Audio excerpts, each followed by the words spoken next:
Welcome back to Network Africa. Now, according to the president of Somalia, that's Hassan Sheikh Mahmoud, about 180 to 200 Kenyan soldiers were killed in the El Adi military base last month.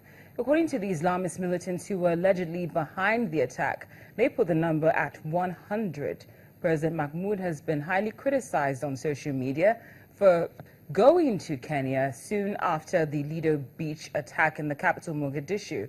That's in late January. And in his defense, he deemed the trip one worth taking because it was important for him to pay tribute to the soldiers who were allegedly killed.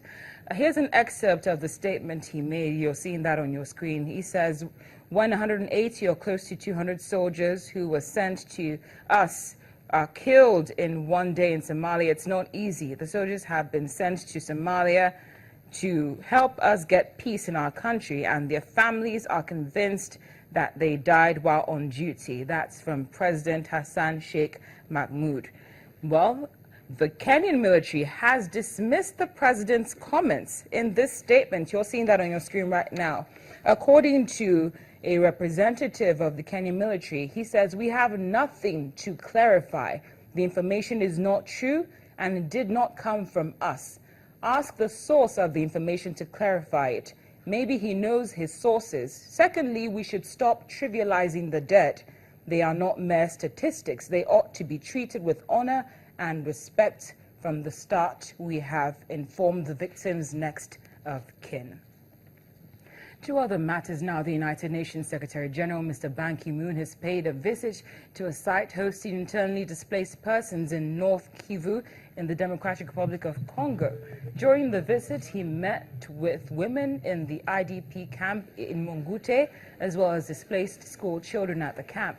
He also met with a group of former child soldiers, participants in Coopera for Peace project, and the Secretary General is currently in Kinshasa for the opening session of the Great Lakes Private Sector Investment Conference, where he's expected to meet with President Kabila, as well as other government officials and political and civil society representatives.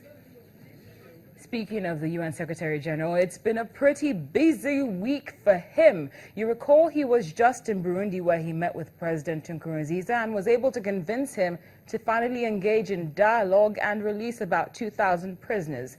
After that relatively successful visit, President Nkurunziza is also playing host again to 5 African leaders who form part of a delegation that will be meeting for the next 48 hours to push for talks to end Burundi's deep political crisis. The delegation is headed by South African President Mr. Jacob Zuma and also includes the leaders of Ethiopia, Gabon, Mauritania, and Senegal.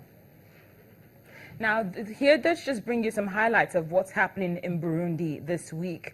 First of all, like I said earlier on, 5 African leaders will be meeting, and they have arrived in Burundi to push for the peace talks to get started, and it's being led by President Jacob Zuma.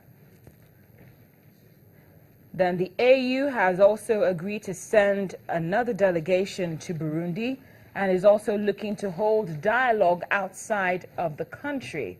The AU is also looking to push for respect of the Arusha Peace Agreement, which was signed a couple of years ago, which brought a crisis in Burundi to an end. And President Nkurunziza is still being adamant about not accepting any troops, as he sees that as an invasion. Now, the South Sudan government and the United Nations Development Programme have jointly marked the launch of the first National Human Development Report for the independent South Sudan. The report comes at a time when the country is facing major socio-economic and political challenges and looking to explore as many options as possible to rebuild the war-torn country.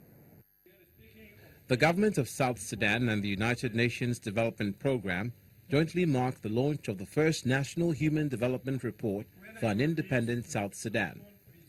The report comes at a time when the country is facing major socio-economic and political challenges and explores options to rebuild the country. The theme of this year's report is People, Peace and Prosperity.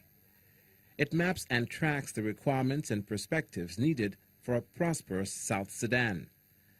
Addressing the gathering, Eugene Owusu, Deputy Special Representative of the UN Secretary General, said peace is a prerequisite for prosperity and prosperity will be attained only through lasting peace. South Sudan can secure the future that it wants.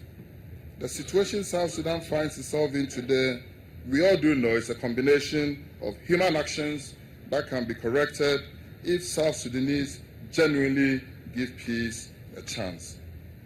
With the right mix of policies and a sense of purposefulness and determination similar to what got this country's independence, South Sudan can extricate itself out of the challenges that confront it. The Vice President of the Republic, Wani Iga, called on the South Sudanese to be productive and added that the independence of the country will be meaningless without peace and development. If a country is made up of people who don't produce, and for those of us in South Sudan, if we end up without production, even the independence that we achieve after a lot of sacrifice will be meaningless.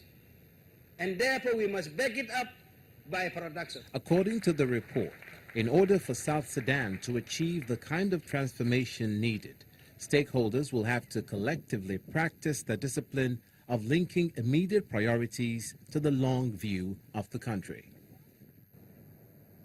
Still to come on Network Africa, one of our own does us proud from Washington, D.C. as his creation of Afro emojis gets even the likes of Tony Blair talking.